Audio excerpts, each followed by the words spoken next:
السلام علیکم ورحمۃ اللہ وبرکاتہ. کیا حال ہے سب کا؟ الحمد للہ. آج انشاءاللہ ہم حضرت علی رضی اللہ تعالیٰ عنہ کے مناقب پڑھیں گے. نحمدہ ونصلی علی رسولہ الکریم، اما بعد فاعوذ باللہ من الشیطان الرجیم. بسم اللہ الرحمن الرحیم. رب اشرح لی صدری ویسر لی امری واحلل عقدۃ من لسانی یفقہوا قولی. باب مناقب علی بن ابی طالب القرشی الہاشمی ابی الحسن رضی اللہ عنہ. وقال النبی صلی اللہ علیہ وسلم لعلی انت منی وانا منک. وقال عمر توفی رسول اللہ صلی اللہ علیہ وسلم وهو عنہ راض.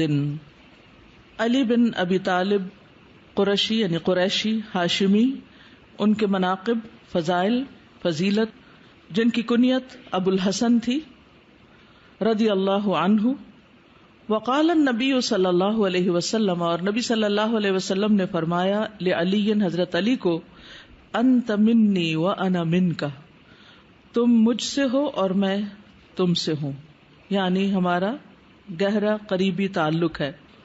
وقال عمر، اور حضرت عمر رضی اللہ عنہ نے ان کے بارے میں فرمایا، توفی رسول اللہ صلی اللہ علیہ وسلم، رسول اللہ صلی اللہ علیہ وسلم فوت ہوئے، وہو عنہ راض، اور وہ ان سے یعنی حضرت علی سے راضی تھے، خوش تھے.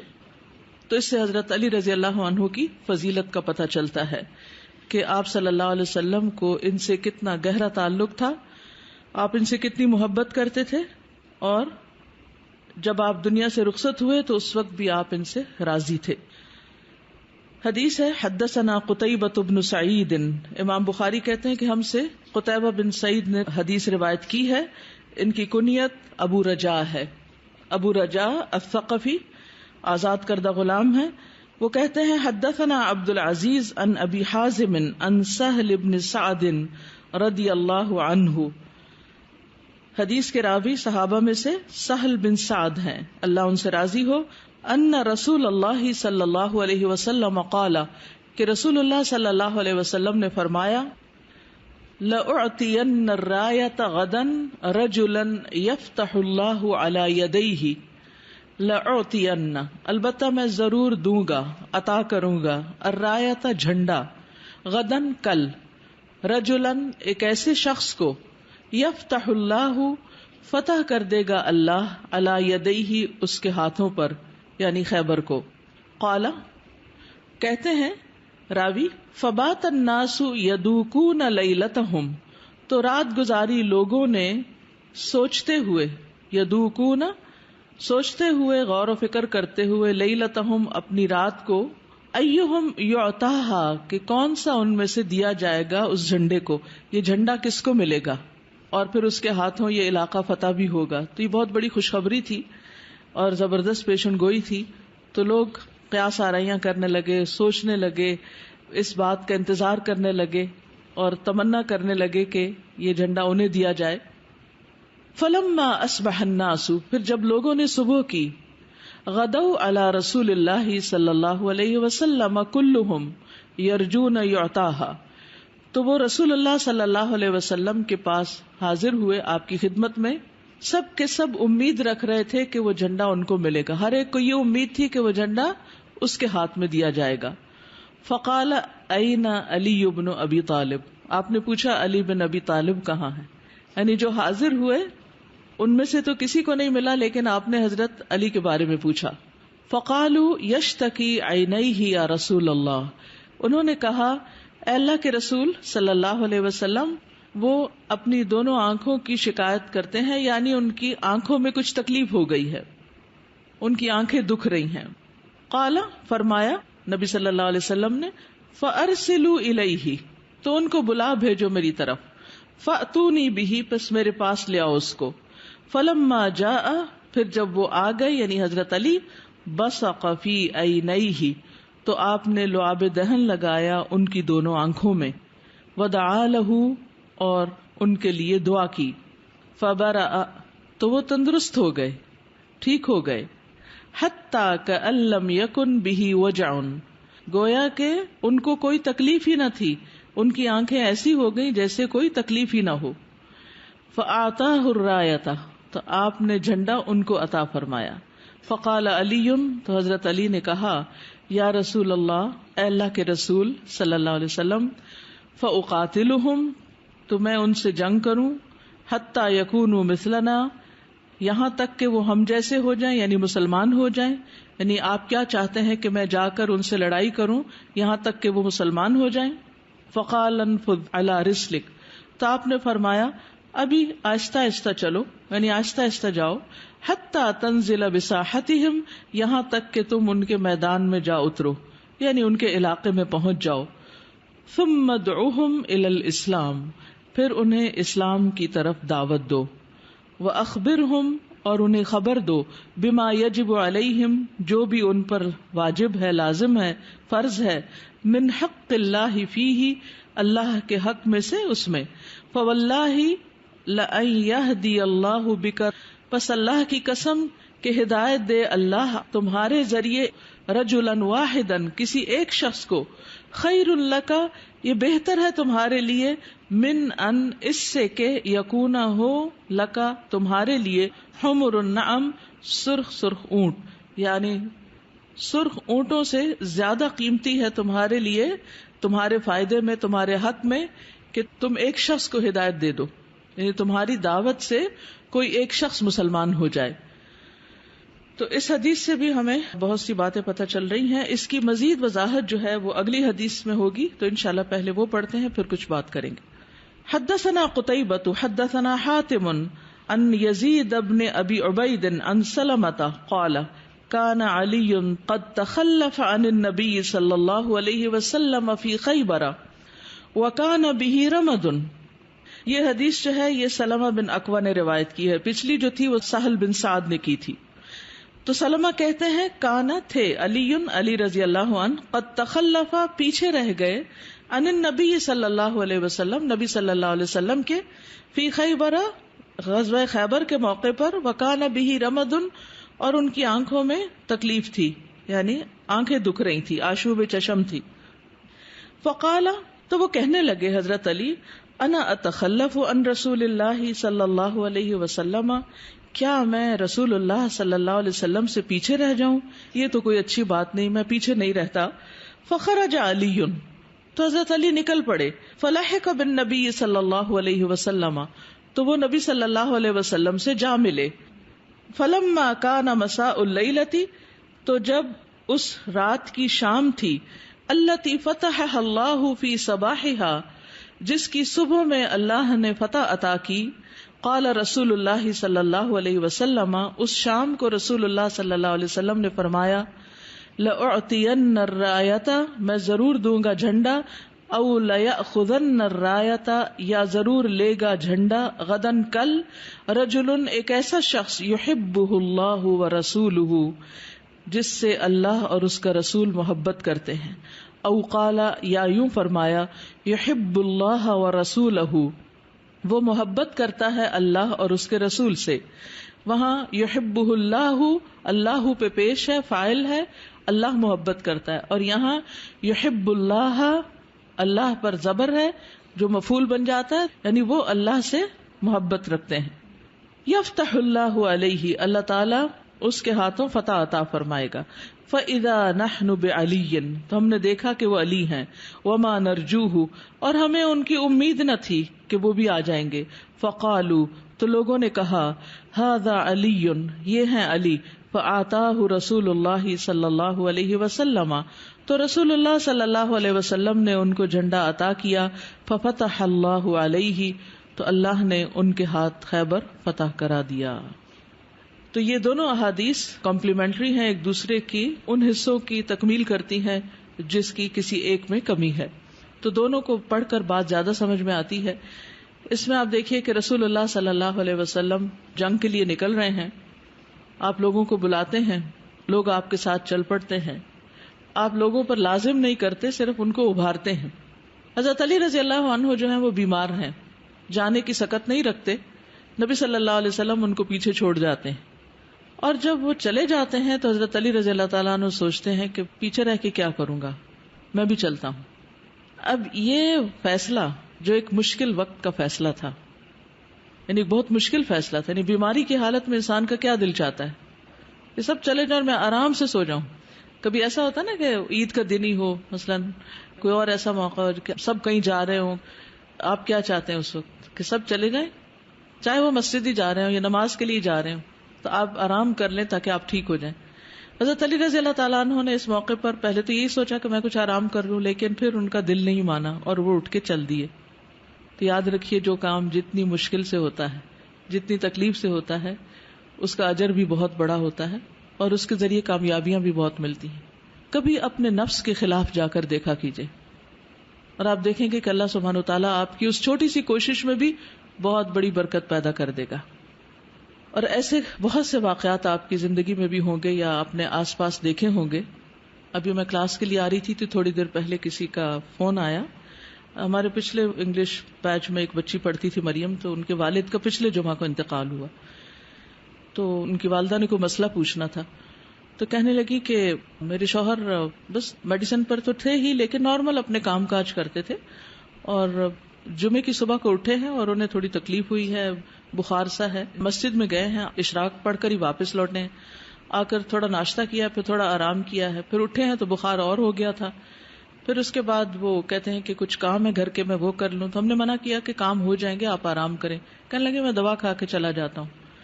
سارے کام کاج ختم کیے، واپس آئے اور پھر بخار اور زیادہ ہو گیا.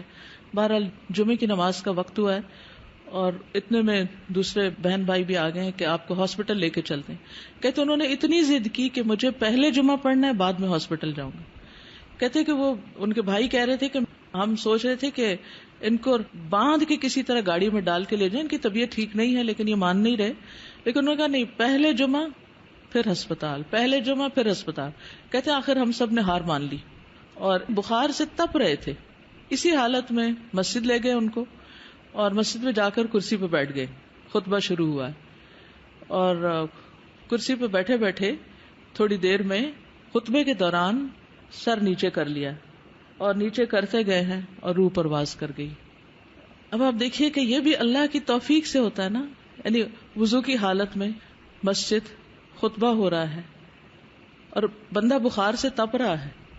ایسے میں بھی انسان کیا چاہتا ہے، کیا کرے؟ اگر مجھے اور آپ کو بخار ہو تو ہم ظہر کی نماز کیسے پڑھیں گے؟ جب کہیں گے اچھا اٹھ کے شاید پڑھ لیں، یا کوئی تیمم کرا دے، اشاروں سے پڑھ لیتے ہیں، یہ کچھ بھی. میں غور کر رہی تھی کیونکہ اس سے پہلے زبیدہ کے جو فادر ہیں وہ بھی جمعے کا خطبہ دیتے ہوئے رخصت ہوئے. ان کا میں نے آج سنا کہ یہ بھی جمعے کے خطبے کے دوران رخصت ہوئے. تو میں سوچ رہی تھی کہ وہ کون لوگ ہوتے ہیں جن کو مسجد میں موت آتی ہے، وہ کون لوگ ہوتے ہیں جن کو جمعے کے دوران وفات آتی ہے؟ کون ہوتے ہیں یہ؟ ایسے ہی یعنی وہ کہیں ادھر ادھر جا رہے تھے، اچانک ان کو خیال آ گیا مسجد میں چلے جائیں. اور نہیں، جن کو مسجد سے محبت ہوتی، جو مسجد ہی نہ جائیں، جو جماعت سے نماز ہی نہ پڑھیں، جو جمعہ تک پڑھنا گوارا نہ کریں، اس میں بھی سستی کریں، آخری وقت میں جا کے بس جماعت میں شریک ہو جائیں، خطبہ بھی نہ سنیں. اچھے بھلے صحت مند ہوتے ہوئے کیا ان کے مقدر میں یہ خوش قسمتیاں ہوتی؟ زندگی تو جتنی لکھی ہے اتنی ہی ہے، اس کو بڑھا کوئی نہیں سکتا. لیکن یہ کتنی بڑی خوش قسمتی کی بات ہے. اس قدر حوصلے میں تھی وہ کہتی ہے کہ ہمارے دل کو اتنا اطمینان اور اتنا سکون ہے کہ ہم نے انہیں مسجد ہی جانے دیا اور ہسپتال نہیں لے کر گئے، کیونکہ زندگی تو اتنی تھی. اگر ہسپتال بھی لے جاتے تو کیا ہوتا؟ جو وقت لکھا تھا اسی پہ ہی جانا تھا نا.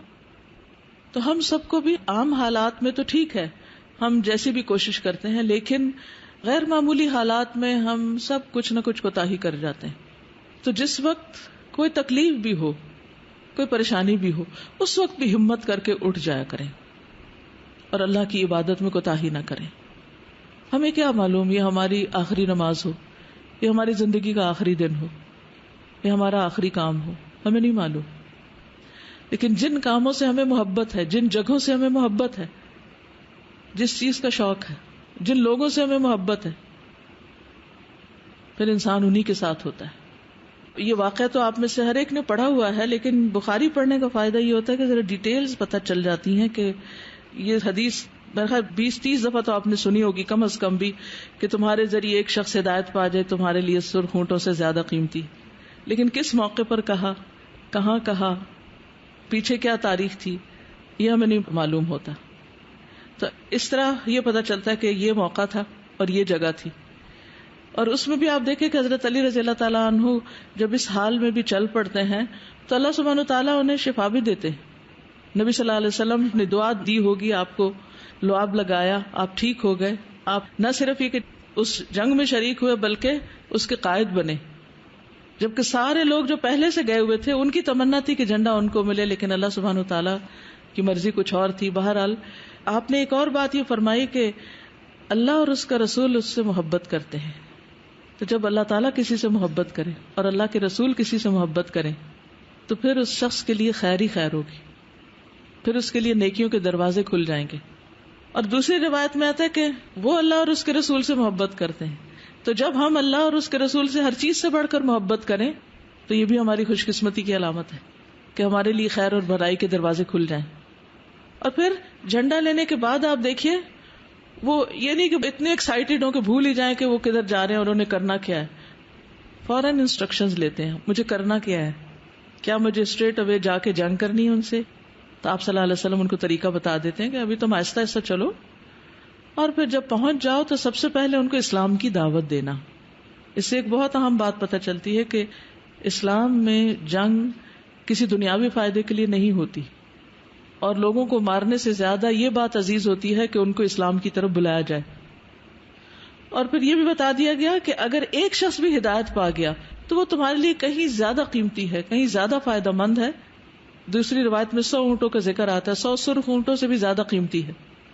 ویسے بھی یہ بات بڑی قیمتی ہے، لیکن عین اس وقت اس موقع کی مناسبت سے کہ مارنے سے زیادہ ان کو ہدایت پر لانا زیادہ فائدہ مند ہے تمہارے لیے. اور پھر اللہ سبحانہ و تعالیٰ ان کے ہاتھوں فتح بھی عطا کرتے ہیں. اس موقع پر بھی سوچئے کہ ان سارے لوگوں میں سے حضرت علی رضی اللہ تعالیٰ عنہ کیوں چنے گئے؟ وہ کیا چیزیں ہوتی ہیں، وہ کون سی خوبیاں ہوتی ہیں، وہ کون سے اعمال ہوتے ہیں ایسے کہ جس کی بنا پر اللہ سبحانہ و تعالیٰ کچھ لوگوں کو دوسروں پر ترجیح دیتے اور زیادہ مواقع عطا کر دیتے. ہم اپنے اندر کیا چیز لائیں، ہم کیا کریں، اللہ سے مانگیں. اور پھر جہاں تک یہ بات ہے تو وہ محبت کی بات ہے، یہاں کسی اور عمل کا ذکر نہیں کیا جا رہا، دل کے ایک کیفیت کی بات ہے. اللہ اور اس کے رسول کی محبت ہر چیز سے زیادہ.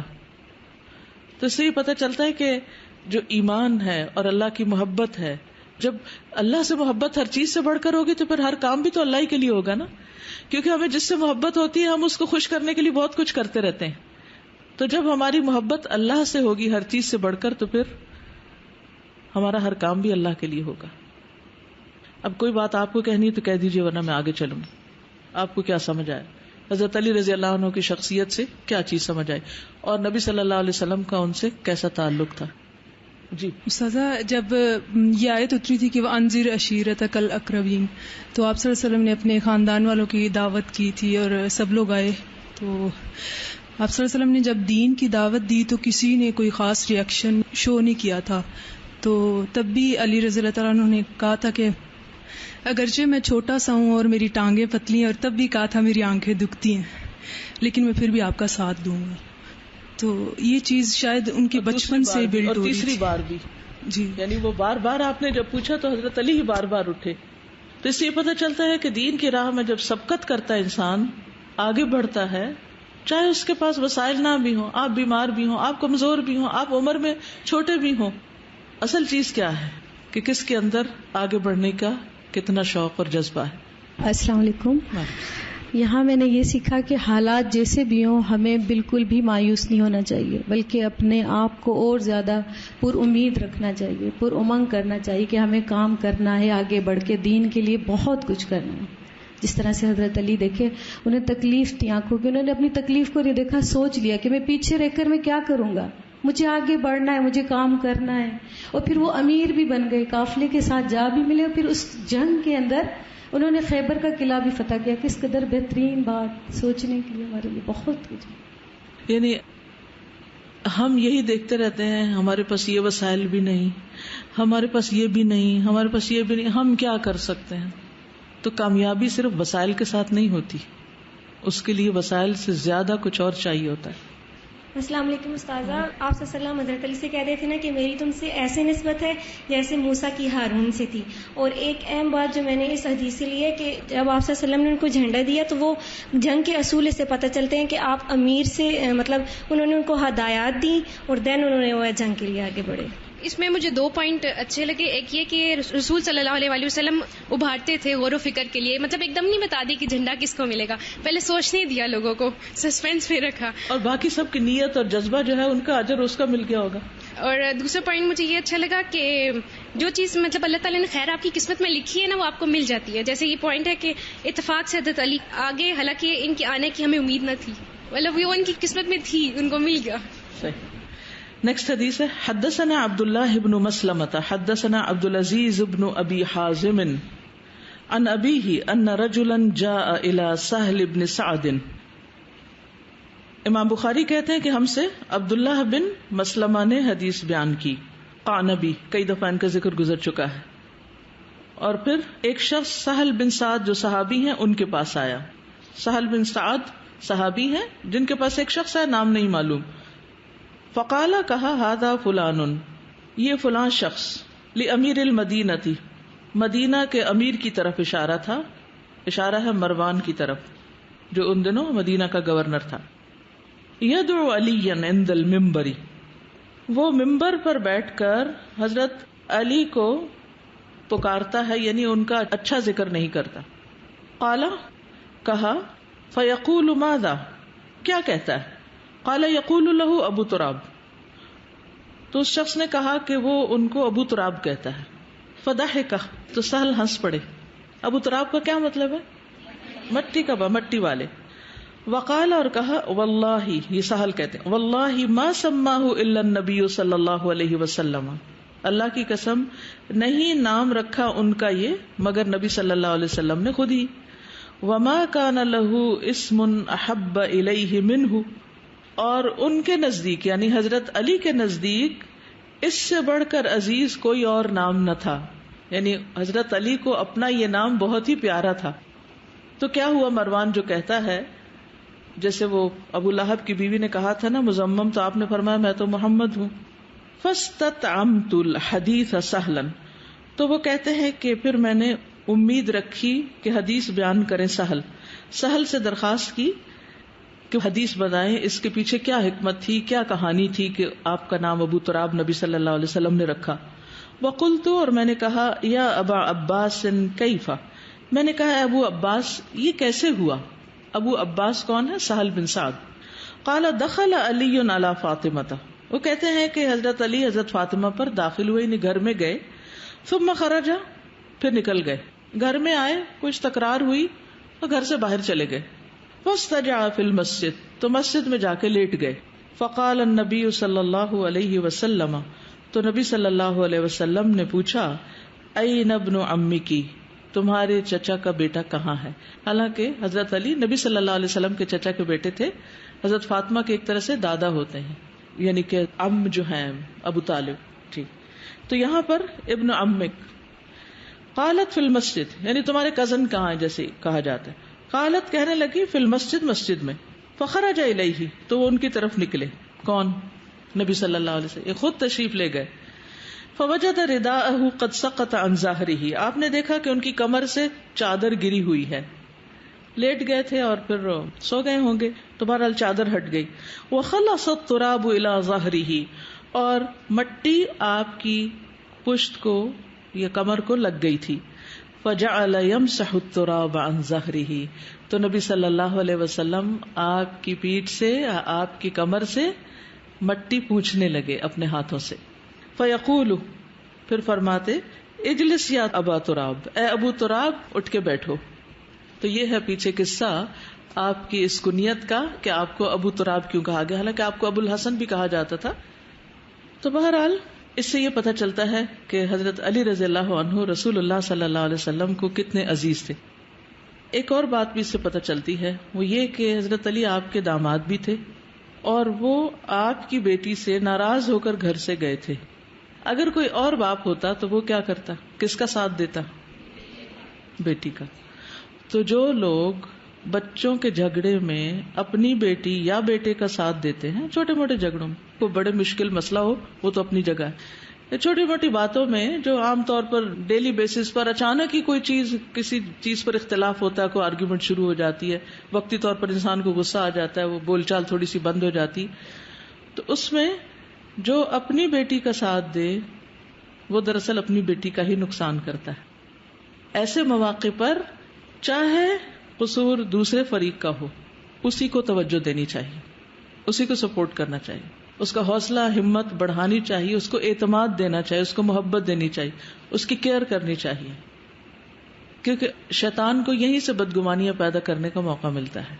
اگر نبی صلی اللہ علیہ وسلم حضرت فاطمہ کی دلجوئی اس وقت شروع کر دیتے اور یہ کہتے کہ تمہارا شوہر تمہارے ساتھ ایسا سلوک کرتا ہے وغیرہ وغیرہ، جو بھی عام طور پہ باتیں ہوتی ہیں، تو اس سے کیا ہوتا؟ کیا مسئلہ حل ہو جاتا؟ مسئلہ حل نہ ہوتا. تو بہرحال نبی صلی اللہ علیہ وسلم نے بیٹی کو تو گھر میں چھوڑا، حضرت علی کے پاس آئے، ان کی مٹی کو صاف کیا، اور آپ دیکھیے کہ کسی کے جسم سے مٹی کو ہٹانا، اپنے ہاتھ سے صاف کرنا، ذرا امیجن کریں نا کس محبت کے ساتھ کیا ہوگا، اور پھر ان کو اٹھا کے بٹھایا. تو اسی میں سارا غصہ تو چلا گیا ہوگا حضرت علی کا، اور معاملہ بڑھنے سے پھیلنے سے بچ گیا. تو اس قسم کے اختلافات اور اس قسم کی چھوٹی موٹی باتوں میں ان کو بہت بڑا ایشو نہیں بنانا چاہیے کہ چھوٹا سا مسئلہ جو ہے وہ فساد بن جائے.